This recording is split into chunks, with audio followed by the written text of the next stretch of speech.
Nah ini Mimin cek lagi ya, teman-teman bisa lihat contoh ini adalah hasilnya. Kita akan mencari yang S lagi ya. Ini ada P3 yang S ya. Nah, maksud Mimin berarti P2 dan P3 ini tetap mendapatkan afirmasi serdik seperti yang kemarin ramai dibahas ya. Halo, salam satu data. Hari ini Mimin kembali akan membahas terkait CASN tahun 2023. Nah, Mimin akan melanjutkan video Mimin yang semalam ya terkait pengumuman hasil seleksi P3K Guru tahun 2023. Seperti biasa, sebelum Mimin bahas, bagi teman-teman yang baru pertama kali menyaksikan channel Salam Satu Data, jangan lupa subscribe channel ini agar tidak ketinggalan informasi yang update dan terpercaya dari Mimin.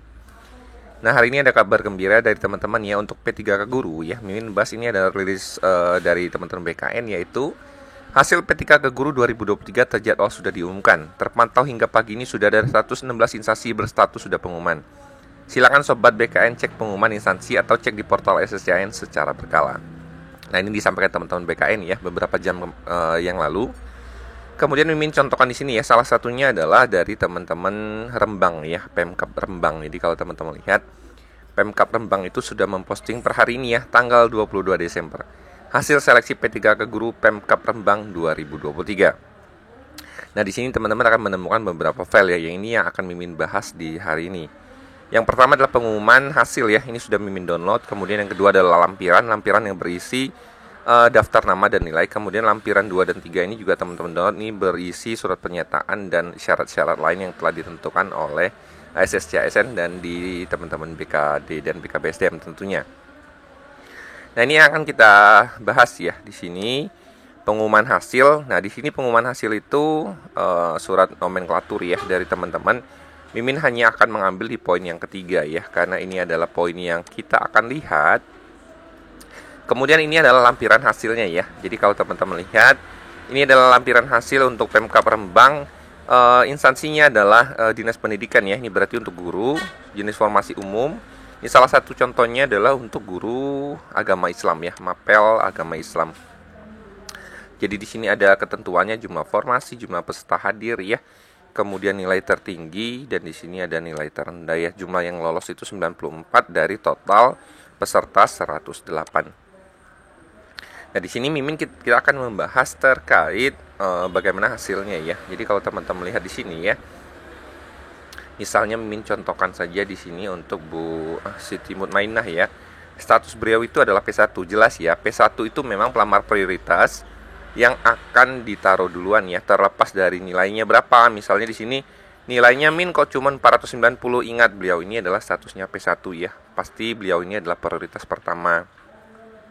Nah, kemudian teman-teman lihat di sini keterangan P atau L ya. PL atau L ini adalah peserta yang dinyatakan lulus ya. Jadi kalau teman-teman PL itu berarti teman-teman yang dinyatakan lulus ya. Kemudian berikutnya adalah P2 ya. Jadi pasti urutannya akan seperti ini. Jika di teman-teman itu ada P1 atau P2. Tapi jika tidak ada berarti langsung P3. Konsepnya seperti itu ya, karena prioritasnya sesuai urutan. Nah, kemudian di bagian ini ya, bagian Pak Kusyari ini P2 ya. Statusnya itu di sini keterangannya mendapat S. Nah, kalau teman-teman lihat di sini, S itu adalah bagi teman-teman yang mendapatkan sertifikat pendidik ya di sini ya. Pelamar yang memiliki sertifikat pendidik linear dengan jabatan yang dilamar terdaftar dalam pangkalan Kemendikbudristek mendapatkan nilai paling tinggi sebesar 100% ya dari daftar nilai teknis ya. Jadi untuk beliau ini ya, beliau ini memang mendapatkan nilai 100%. Makanya teknisnya mendapat 450 ya. Awalnya adalah yang satu ini. Jadi teman-teman kalau melihat ada dapat tambahan afirmasi enggak, teman-teman cukup lihat di teknisnya. Kalau teman-teman tuh dapat nilai sempurna 450 berarti dapat afirmasi 100% serdik. Begitu juga dengan teman-teman yang disabilitas ya. Caranya lihat nilai murninya apakah sama dengan teknis. Misalnya ini 398 dan akhirnya ini juga 398 nilai akhirnya. Berarti ini nilainya sama teknisnya, tidak mendapatkan afirmasi.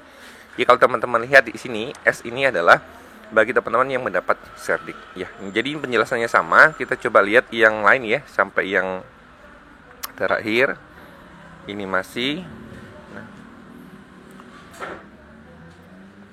Nah, mulai di bagian ini adalah PL ya, peserta yang lulus itu terakhir sampai sini. Berarti poin berikutnya P ini adalah memang tidak lulus ya. Ini kalau teman-teman lihat di sini. Ya.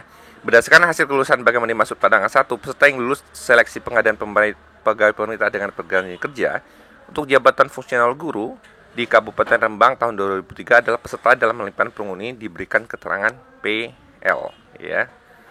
Ini adalah PL. Jadi kalau teman-teman di sini statusnya P, tidak ada keterangan L-nya, berarti teman-teman itu dinyatakan belum ya, hanya lulus dari passing grade biasanya, tetapi tidak lulus karena formasinya sudah terpotong dengan ranking terbaik ya. Jadi nilai terakhir yang diambil itu sampai 533 gitu ya. Nah, yang seperti ini berarti memang belum beruntung ya teman-teman yang di bagian ini, memang terpotong dengan jumlah formasi. Nah, ini Mimin cek lagi ya, teman-teman bisa lihat contoh, ini adalah hasilnya. Kita akan mencari yang S lagi ya. Ini ada P3 yang S ya. Nah, maksud Mimin berarti P2 dan P3 ini tetap mendapatkan afirmasi serdik seperti yang kemarin ramai dibahas ya. Apakah selain P4 mendapatkan afirmasi serdik? Nah, di sini Mimin lihat walaupun statusnya P3 itu tetap juga mendapat serdik ternyata. Ternyata memang afirmasi serdik itu dihitung gitu ya. Nah, berikutnya yang lampiran 2 dan 3 ya. Teman-teman pastikan memang membuka lampiran 2 dan 3 juga, karena di sini ada terkait pengisian lamaran daftar untuk daftar riwayat hidup ya. Jadi ketika teman-teman mengisi DRH, pastikan teman-teman itu membaca surat keterangan yang ada di sini. Nah, di sini ada yang harus teman-teman ikuti ya, termasuk contoh suratnya, pengumumannya, pernyataannya, dan kemudian surat lamarannya ditujukan kepada siapa, dan formatnya seperti apa. Jadi teman-teman setiap melihat pengumuman pastikan teman-teman lihat secara detail ya. Kemudian di sini juga ada keterangan pasti nih. Misalnya di bagian paling bawah nih, misalnya untuk proses dan informasi lebih lanjut kepada peserta yang dinyatakan lulus wajib bergabung dalam grup Telegram gitu ya. Nah, ini seperti yang Mimin bahas semalam ya. Jadi pengumuman untuk hari ini adalah pengumuman terkait hasil seleksi ya. Jadi teman-teman P3 Guru itu dinyatakan lulus dengan status P atau L. Tetapi ini belum untuk yang namanya penempatan. Jadi ini baru pengumuman hasil seleksi kelulusan P3K Guru. Nah, untuk penempatannya inilah teman-teman silahkan cek di pengumuman instansi masing-masing ya, dan silahkan join di grup sesuai dengan wilayah teman-teman gitu ya. Nah, ini adalah terkait pengumuman hasil P3K Guru ya. Teman-teman silakan cek di situs SSCASN masing-masing ya, mulai login. Seperti yang teman-teman BKN bilang bahwa ini sudah mulai ada pengumuman ya. Berarti kabar baiknya adalah di hari Jumat ceria ini memang sudah diumumkan ya, tidak jadi diundur gitu ya. Atau memang serentak atau tidaknya kita belum tahu, tapi memang hari ini sudah ada tanda-tanda bahwa memang ada instansi yang sudah mengumumkan ya, terpantau sudah 116 instansi. Jika teman-teman ada pertanyaan silakan komen di kolom komentar, akan kita bahas ya. Semoga informasi dari Mimin ini bermanfaat bagi teman-teman. Salam satu data.